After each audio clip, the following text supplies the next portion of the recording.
Hey, this is Peacock Cichlids. In this video we're checking out is the African Cichlid Peacock Growout Aquarium. Now, these are the same fish that were in the African Cichlid Peacock Fry Aquarium. They've gotten bigger. They're about 2 months, almost 2 months older. So we'll be looking at some of the changes in the development on their growth rate. We'll be looking at substrate versus bare bottom aquariums, the filtration in this aquarium, the heating, the grazing, the difference in my Dragonbloods. You'll be surprised at some of the things I'll show you. So look this way and check it out.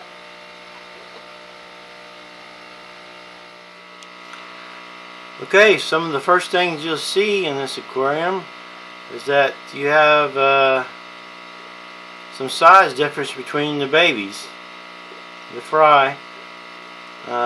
I told you earlier in the first video that the icebreakers were a little younger than the Dragonbloods. So at first you might not see much of a difference when they were small, but the leap that the Dragonbloods had over the icebreakers can dramatically increase the size difference as they start to have their growth spurt. So here you have some Dragonbloods that are now almost double the size of the icebreakers. Now you see that I've changed the scape of the aquarium. I like it a lot better. There's only a sponge filtration system going in this aquarium. Let me zoom in on where it's at.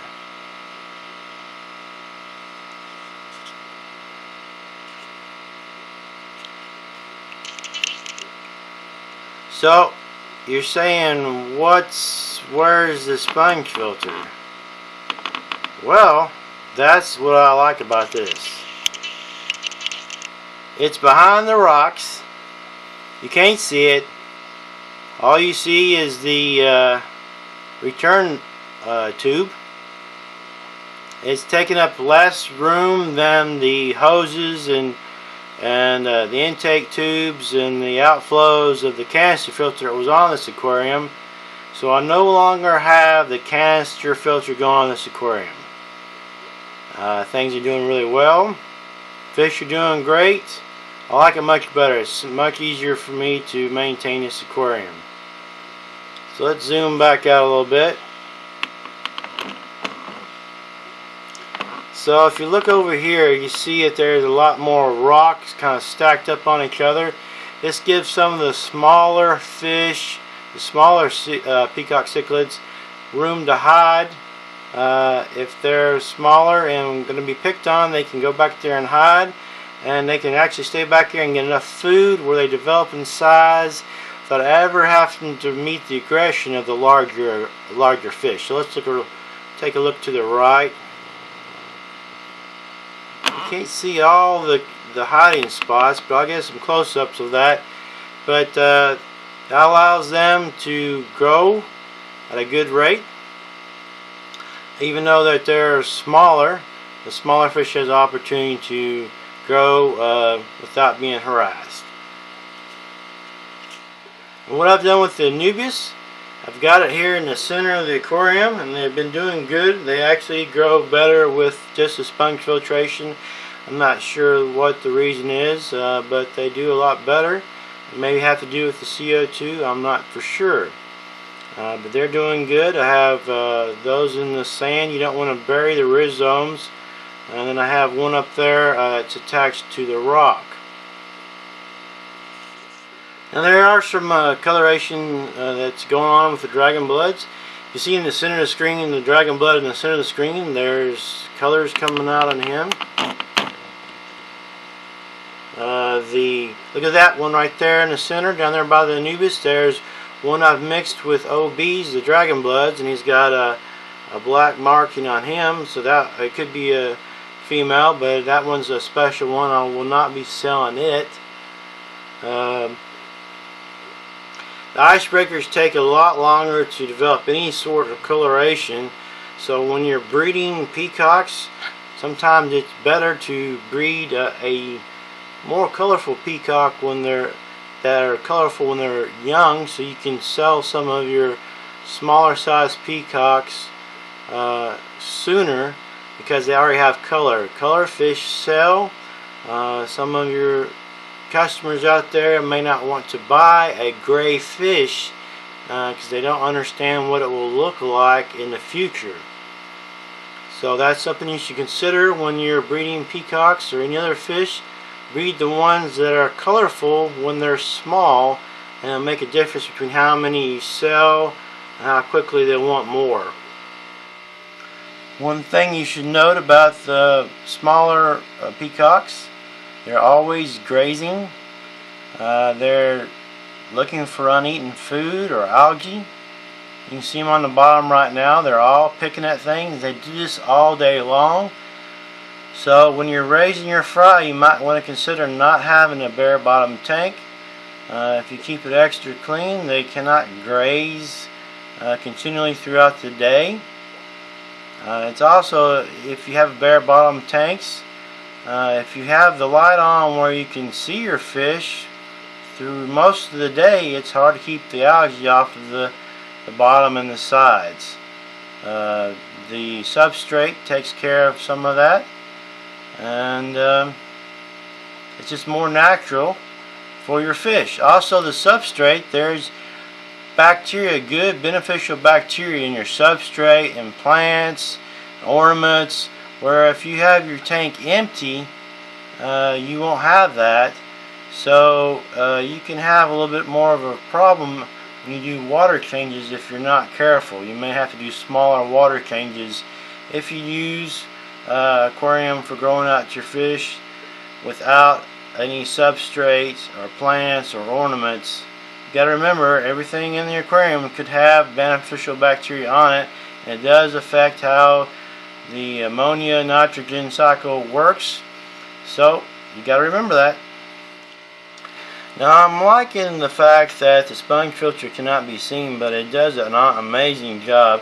I mean, it's not the crystal clear aquarium you may see with multiple canister filters, but it does what it needs to do, and that's the biological filtration.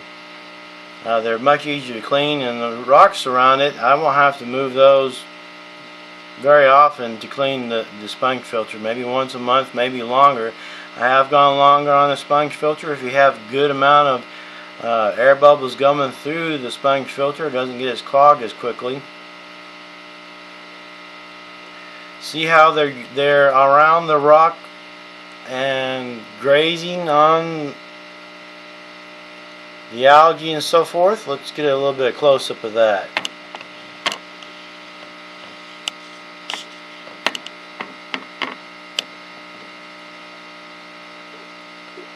Constantly grazing. This will help your growth rate, of course. So if you have an empty aquarium, they're not, you might have to use more food to feed your fish than you normally would, or you have to think things through differently if you don't have anything in your aquarium for your fry aquarium.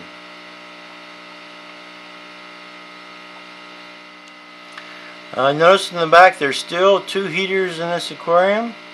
I'm going to wait a few more weeks to make sure we're out of at least most of the cold areas of the weather, and then I'll be pulling the silver heater out on the right hand side out of the aquarium, and then there will be very little that you can see in the back of the aquarium that's unsightly.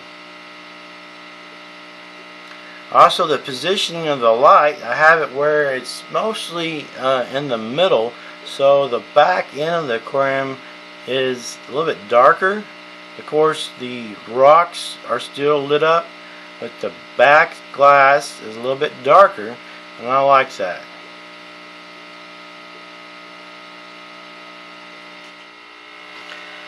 Now, it's been almost 2 months since you've seen the video on this fry aquarium. Some of the fish are to where I would consider a small size that I can sell to a fish store. Now that would grow quicker if there was fewer fish in this aquarium, or if they were in a larger aquarium. But what I gotta do is get the most for what space I have and time, and so this has worked out.